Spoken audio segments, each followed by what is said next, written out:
Gracias a Dios que nos ha ayudado y ha vencido de darnos la oportunidad de estar aquí con la gente de Mamaj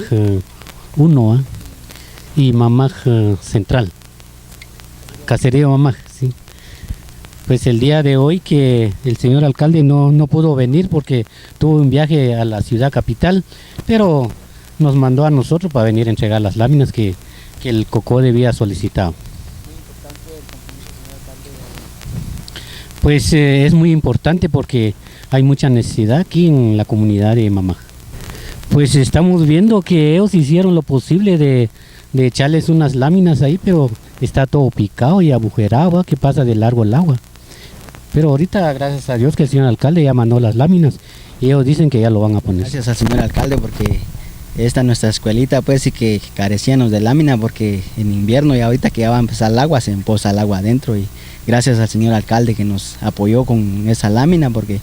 si no, sí que todos los libros y materiales de la escuela sí que se joden con el agua. Si la comunidad está unida, entonces vemos que siempre se logran los apoyos que uno tiene para la comunidad,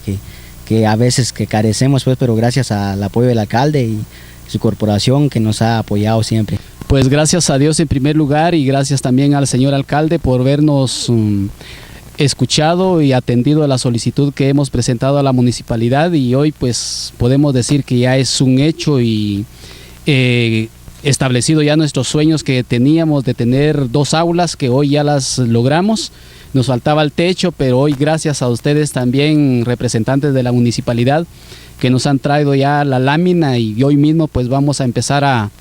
clavar la lámina para que, si es posible, la otra semana ya nuestros niños ya están estudiando bajo un techo, y yo creo que eso es lo importante, y agradeciéndoles por ese apoyo que nos han brindado. En nombre del Comité de Educación, de los maestros y de los padres de familia de esta comunidad, le agradecemos por su apoyo a él y a toda su corporación, y